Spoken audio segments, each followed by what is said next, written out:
Hi friends, good evening.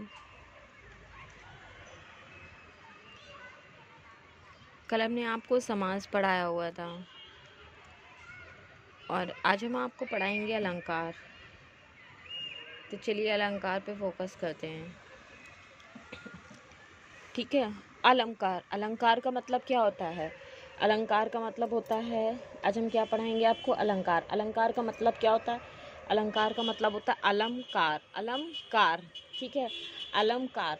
ठीक है। अलंकार का क्या मतलब? अलम मीन्स अलंकृत करने और कार मीन्स करने वाला। अलंकृत करने वाले को हम क्या कहते हैं? अलंकार कहते हैं। क्या कहते हैं? अलंकार कहते हैं।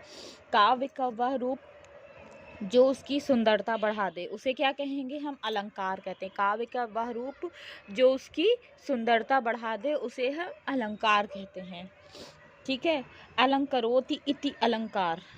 ठीक है। अलंकरोति इति अलंकार, जो अलंकरण करे उसे क्या कहेंगे? हम अलंकार कहते हैं। जो अलंकरण करे उसे हम अलंकार कहते हैं। जो किसी चीज को सुसज्जित कर दे, सजा दे, उसे हम क्या कहेंगे? अलंकार कहते हैं। ठीक है। अलंकार, अलंकार दो प्रकार का होता है। अलंकार कितने प्रकार का होता है? दो प्रकार का होता है। पहला होता है शब्दालंकार और दूसरा होता है अर्थालंकार। पहला कौन सा होता है? पहला होता है शब्दालंकार और दूसरा कौन सा होता है? दूसरा होता है अर्थालंकार। शब्दालंकार, शब्दालंकार के भी 5 भेद होते हैं। शब्दालंकार के कितने भेद होते हैं? शब्दालंकार के भी 5 भेद होते हैं। ठीक है। तो आज हम बात करेंगे सिर्फ अपने शब्दालंकार की। आज हम किसकी बात करेंगे? सिर्फ शब्दालंकार की। समझ आ रही है ना बात आपको? आज बात करेंगे हम किसकी? शब्दालंकार की। शब्दालंकार कितने प्रकार का होता है? 5 प्रकार का होता है। ठीक है। एक तीसरा अलंकार भी होता है, उभयालंकार। तीसरा अलंकार कौन सा होता है? उभयालंकार होता है। ठीक है। आप देख रहे हो जिस तरह से, ये देखो, आप तीसरा अलंकार देख पा रहे होंगे, उभयालंकार है। ये देखिए। ठीक है। तो उभयालंकार, जो शब्दालंकार, अर्थालंकार, ठीक है, और ये उभयालंकार, 3 प्रकार के अलंकार हैं। लेकिन अभयालंकार को हमने उतनी वरीयता नहीं दी है। अभयालंकार को इन्होंने शब्दालंकार, अर्थालंकार को देखते हुए आचार्य भोज ने कहा कि ये एक अलंकार और भी उसकी व्याख्या करी, जिसका इन्होंने नाम दिया उभयालंकार। क्या नाम दिया उन्होंने? उभयालंकार। तो आज हम किसकी बात करेंगे? शब्दालंकार की।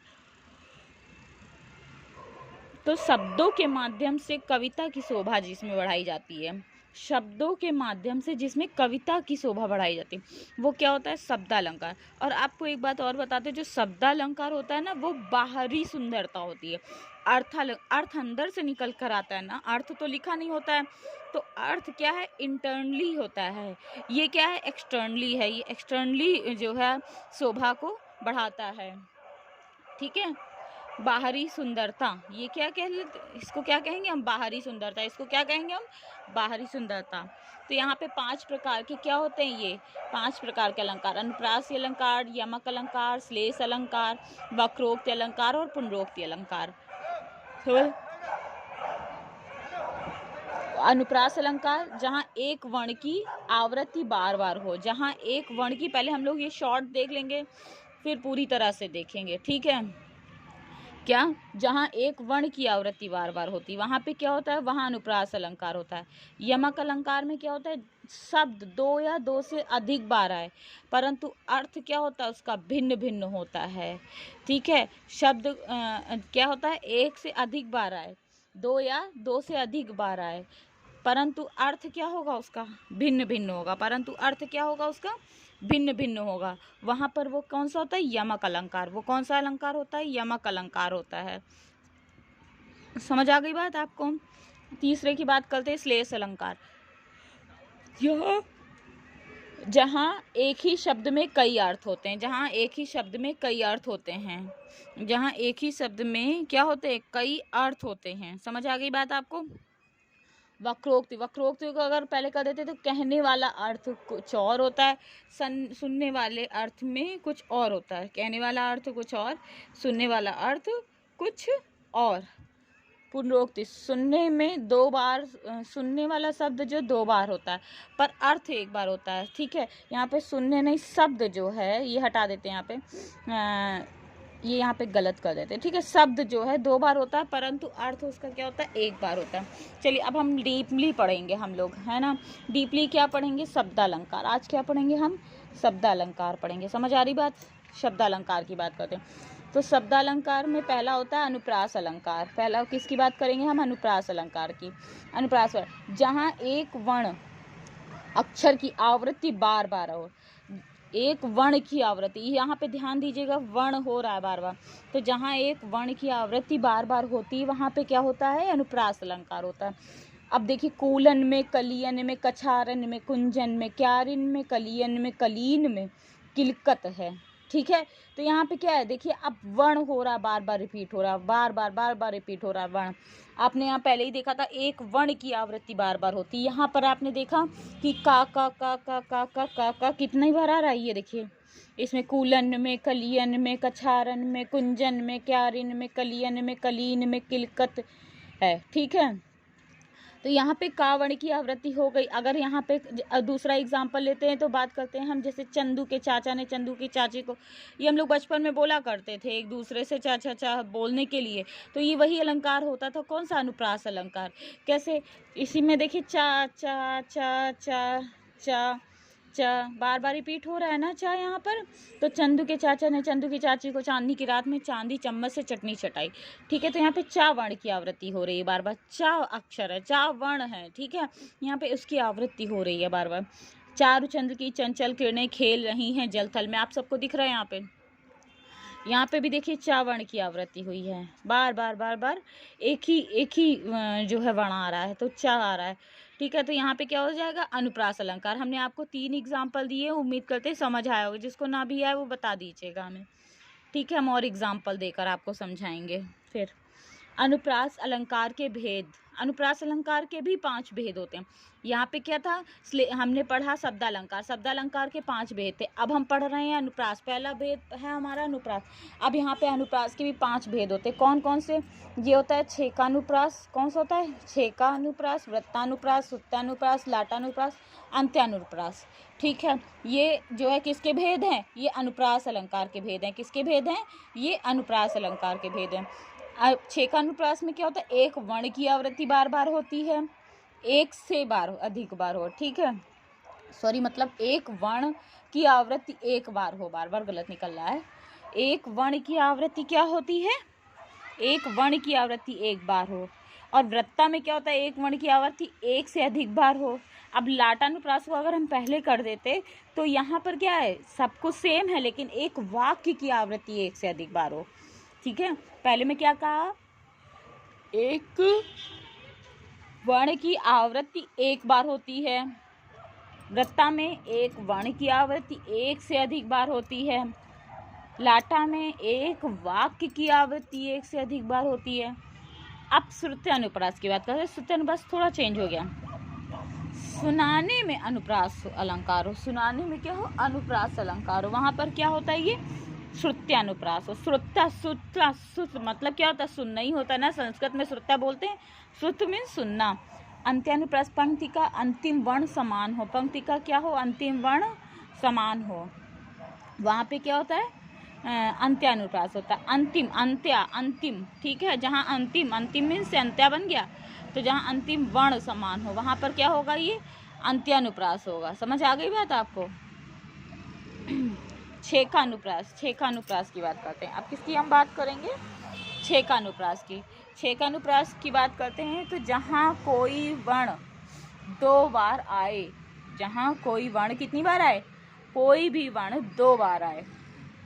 जैसे तुमसे मिले ना, बातें करे ना, बड़ा अच्छा लगता है, ठीक है। तो यहाँ पर देखो क्या हो रहा है, वर्ण 2 बार आ रहा है। तुमसे मिलना और तुमसे बातें करना बड़ा ही अच्छा लगता है, ठीक है। जैसे रहीमन रहीला की भली, तो यहाँ पर भी देखो रहीमन और र से रहीला की भली, तो ये क्या हो गया, छेकानुप्रास हो गया। ये क्या हो गया, छेकानुप्रास हो गया। बात करते हैं वृत्तानुप्रास की। किसकी बात करते हैं हम, वृत्तानुप्रास की। जहाँ पर एक वर्ण अनेक बार आए, क्या हो, एक वर्ण जो एक वर्ण है वो अनेक बार आए, या उसकी आवृत्ति वृत्तियों के अनुसार हो, या उसकी आवृत्ति क्या हो, दिख रहा है आप सभी को, या उसकी आवृत्ति क्या हो, वृत्तियों के अनुसार हो, या उसकी आवृत्ति वृत्तियों के अनुसार हो। वहाँ पर क्या होता है, वृत्तानुप्रास होता है। वहाँ पर क्या होता है, वृत्तानुप्रास होता है। जैसे बचपन में बोलते थे हम लोग, ठंडे ठंडे पानी से नहाना चाहिए, पानी आए या ना आए गाना गाना चाहिए। तो यहाँ पर क्या है, देखिए यहाँ पर भी आपने देखा कि ठंडे ठंडे, ठीक है, लास्ट में देखो आपका लिरिक्स भी कंप्लीट हो रहा है, ठंडे ठंडे पानी से नहाना चाहिए, ठीक है, गाना आए या ना आए गाना गाना चाहिए, ठीक है। तो यहाँ पे देखो बार बार हो रहा है, एक वर्ण बार बार अनेक बार आ रहा है, उसकी आवृत्ति के अनुसार आ रहा है, ठंडे ठंडे आवृत्ति है, ठीक है, उसी के अनुसार आ रहा है। जैसे तरनी तरुजा तट तमाल तरुवर बहुचाए, यहाँ पर भी देखो अंडरलाइन कर दी हमने कि देखो यहाँ पे बार बार रिपीट हो रहा है, तरनी तरुजा तट तमाल तरुवर बहुचाए। यहाँ पर भी क्या हो रहा है, वृत्तानुप्रास हो रहा है। श्रुत्यानुप्रास की बात करते हैं तो श्रुत्यानुप्रास कैसा होता है, श्रुत्यानुप्रास एक वर्ग के वर्णों का उच्चारण की आवृत्ति, एक वर्ग के वर्णों के उच्चारण की आवृत्ति। अब एक वर्ग के वर्णों की उच्चारण मतलब क्या, मतलब ये है कि जैसे हम लोग का वर्ग पढ़े, अभी तक हमने आपको बताया था, उसमें जब हम आपको पढ़ा रहे थे समास, तो हमने बताया क वर्ग चा वर्ग टा वर्ग पढ़ाया था नहीं, तो वैसे क ख ग घ अंगा ये हो गया का वर्ग, एक वर्ग हुआ, ठीक है। और फिर उसके बाद च छ जा जा या ये हो गया चा वर्ग, दूसरा वर्ग, समझ आ गई। तो इस तरह से पूरा एक वर्ग बनता है। तो यहाँ पर क्या कह रहा है, एक वर्ग के वर्णों की आवृत्ति, एक वर्ग के वर्णों का उच्चारण की आवृत्ति। जैसे तन मन धन, तो इसमें देखो न न न, ठीक है, सब है तेरा, सब है किसका, सब है तेरा। तो यहाँ पे देखिए ये क्या है, वर्ग ही तो है, ये वर्ग ही तो है, त थ द ध इया प फ ब भ म, है ना। तो वैसे ही क्या है, तन मन धन सब है तेरा, उसकी आवृत्ति हो रही है बार बार। जैसे कहत, देखो कहत, नटत रीझत खीझत मिलत खिलत लजितात हैं। तो देखो सब में, सब शब्दों के अंत में, मतलब सब शब्दों के अंत का अक्षर क्या है, समान है, क्या है ये, समान है वर्ण, ठीक है। अब बात करते हैं लाटानुप्रास की। अब किसकी बात करते हैं, लाटानुप्रास की। एक अर्थ वाले शब्दों की आवृत्ति एक से अधिक बार हो, एक अर्थ वाले शब्दों की आवृत्ति क्या हो, एक से अधिक बार हो, परंतु समझने पे अर्थ अलग अलग हो। परंतु क्या हो, समझने पर अर्थ क्या हो, समझने पर जो अर्थ हो वो क्या हो, वो अलग अलग हो। जैसे पराधीन जो धन नहीं स्वर्ग नरकता हेतु, पराधीन जो धन नहीं स्वर्ग नरकता हेतु। देखिए इसमें दोनों में आया स्वर्ग नरकता हेतु, स्वर्ग नरकता हेतु, ठीक है। एक अर्थ के मतलब एक अर्थ वाले शब्दों की आवृत्ति हो गई, एक ही अर्थ तो आ रहा है सबका, और उनकी आवृत्ति हो गई बार बार, परंतु समझने में अर्थ अलग अलग हो गया। जैसे हम समझ नहीं पा रहे हैं कि वो क्या कहना चाह रहा है, ठीक है। लेकिन देखो हम आपको दूसरे एग्जांपल से समझाते हैं। जैसे हमको लिख्यो है कहाँ, हमको लिख्यो है कहाँ, हमको लिख्यो है कहाँ, कहन सबले लगी।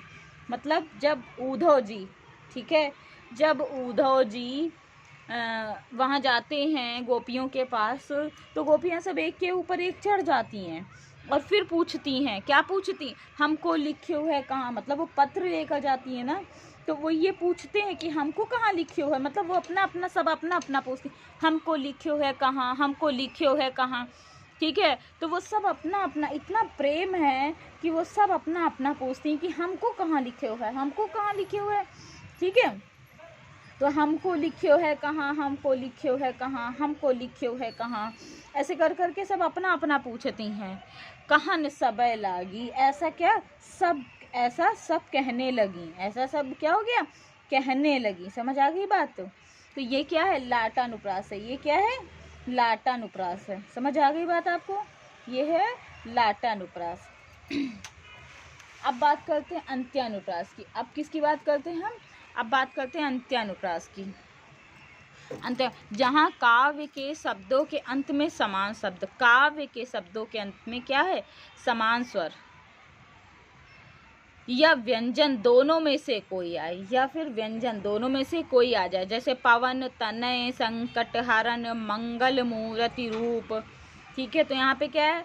पवन, तनय, संकट हरण, मंगल मूर्ति रूप, राम लखन सीता सहित हृदय बसहु सुरभूप। ठीक है, नाथ संबुधन भंजनिहारा, हुई है कोई एक दास तुम्हारा। ठीक है, तो दोनों में देखो अंतिम वर्ण क्या हो गया? समान हो गया, अंत में समान स्वर हो। यहाँ पे क्या था? शब्द में अंत, शब्द के वर्ण जो था शब्द के अंत में समान था। यहाँ पर क्या है? पंक्ति में आखिरी में यहाँ पे क्या है? पंक्ति के अंतिम जो वर्ण है रा, रा, जिसे हमारा बोलते हैं ना दोहा बन गया, तो वो समान है। समझ आ गई बात? वो समान। अब बात करते हैं यमक अलंकार की। अब किसकी बात करते हैं हम? यमक अलंकार की बात करते हैं। तो यमक अलंकार में क्या है?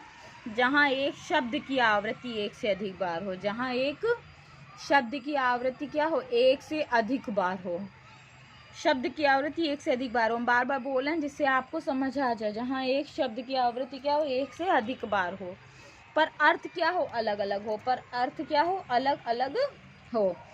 जैसे जेते तुम तारे तेते नभ में न तारे हैं, जितने मतलब जितना तुम मेरे तारे हो उतने नभ में तारे नहीं है प्यारे। समझ में आ गई बात आपको? ऐसे ही दूसरा एग्जाम्पल है, 3 बेर खाती थी वो 3 बेर खाती थी। ठीक है, यहाँ पे क्या है? शब्द की आवृत्ति हुई 3 3, लेकिन एक से अधिक बार हुई, परंतु अर्थ क्या है? अलग अलग है। अर्थ क्या है? अलग अलग है। 3 बेर खाती थी तो 3 बेर खाती है वो 3 बेर खाती थी। ठीक है, कनक कनक ते 100 गुनी, कनक कनक, कनक कनक कनक का भी देखो अर्थ बदल गया ना, कनक कनक ते 100 गुनी, ये भी अर्थ बदल गया। तो यहाँ पर क्या है? शब्द की आवृत्ति हुई है, अर्थ क्या है? भिन्न भिन्न है। अर्थ क्या है? भिन्न भिन्न है। समझ आ गई बात आपको? अब बात करते हैं हम श्लेष अलंकार की। अब किसकी बात करेंगे हम? श्लेष अलंकार की। श्लेष अलंकार श्लेष धातु से मिलकर बना हुआ है। श्लेष अलंकार किससे मिलकर बना है? श्लेष धातु से मिलकर बना हुआ है। और श्लेष धातु का अर्थ क्या है? श्लेष मीन्स चिपका हुआ। श्लेष मीन्स क्या है? चिपका हुआ। श्लेष धातु से मिलकर बना है। और श्लेष धातु का अर्थ क्या होता है? चिपका हुआ होता है। क्या होता है? चिपका हुआ होता है। किसी शब्द की आवृत्ति एक बार पर अर्थ अधिक हो। शब्द की आवृत्ति हो एक बार, ठीक है, किसी शब्द की आवृत्ति एक बार पर अर्थ क्या? अलग अलग हो। जैसे सुबरन को ढूंढत फिरत कवि व्याभिचारी चोर। ठीक है, पानी गए न उबरे मोती मानुष चूर, बहारों फूल बरसाओ मेरा महबूब आया है। गाना आपको याद है? तो यहाँ पे क्या? शब्द की आवृत्ति हो रही है एक बार, पर इसके अर्थ क्या है? अधिक हो रहे हैं। ठीक है, चरण धरन चिंता करत चितवन चारों ओर, सुबरन को खोजत फिर कवि व्याभिचारी चोर। 3 लोग कवि व्याभिचारी और चोर, तीनों लोग एक ही चीज को ढूंढ रहे हैं, सुबरन को, सोने को। ठीक है, और तीनों लोग ढूंढ रहे हैं। यहाँ पे क्या ज्यादा हो गए ना, एक से अधिक बार हो गए। तो यहाँ पर देखो कौन सा अलंकार हो जाएगा? श्लेष अलंकार हो जाएगा। कौन सा अलंकार हो जाएगा? श्लेष अलंकार हो जाएगा। ठीक है, अब उसकी बात करते हैं वक्रोक्ति अलंकार की। अब किसकी बात करेंगे हम? वक्रोक्ति अलंकार की। वक्रोक्ति अलंकार में क्या है? जहाँ कोई बात किसी अर्थ के लिए कही जाए, जहाँ कोई बात किसी अर्थ के लिए कही जाए पर सुनने वाला उसे किसी और अर्थ में समझ ले, पर सुनने वाला उसे किसी और ही अर्थ में समझ ले, वो क्या होता है? वक्रोक्ति अलंकार। जैसे आए हो मधुआस के प्रियतम एहि नाई, आए हो मधुआस के प्रियतम एहि नाही। मतलब जैसे दूसरा एग्जाम्पल है, द्वार पर को, मतलब अंदर राधा हैं और पट बंद किए हैं, और द्वार पे कौन आ जाता है? श्री कृष्ण जी आ जाते हैं। अब उनको व्यंग्यात्मक सुझा रहा है कि उनको व्यंग करना है, तो वो क्या कहते हैं, वो क्या कहती है, अंदर से वो खटखट करते हैं, नॉक टोक टोक, ठीक है। तो अंदर से वो बोलती हैं, क्या बोलती, द्वार पर कौन है, तो प्रिय हरि, क्या बोलती हैं, प्रिय हरि। मतलब भगवान जी अपना नाम ले करके कान्हा नहीं कह रहे हैं, क्या कह रहे हैं, हरि हूँ हरि। तो कह रही हैं कि वो हरि मीन्स बंदर समझती हैं, तो कहती है तरु शाखा जाओ, मतलब तुम शाखा पर जाओ। तो कहते हैं नहीं, उन्होंने समझा कि ये गलत समझ रही हैं, तो उन्होंने क्या कहा, प्रिय मधुसूदन। मधुसूदन, अब उन्होंने फिर से अपना नाम ना बता करके मधुसूदन बताया। मधुसूदन का अर्थ क्या होता है, मधुसूदन का अर्थ होता है भौरा, मधुसूदन का अर्थ क्या होता है, भौरा, ठीक है। तो वो कहती हैं मतलब मधुसूदन का अर्थ तो भौरे का क्या काम होता है, परांगण लेने का फूलों से, ठीक है, और एक नई प्रजाति उत्पन्न करने का। तो वो क्या कहती है भौरे से, तेरो का काम, तेरो का काम, मतलब वो शब्द पर्यायवाची है, लेकिन वो अर्थ उनके अलग अलग समझ रही है, समझ आ रही ना। कोई जहाँ कोई बात किसी अर्थ के लिए कही जाए, परंतु सुनने वाला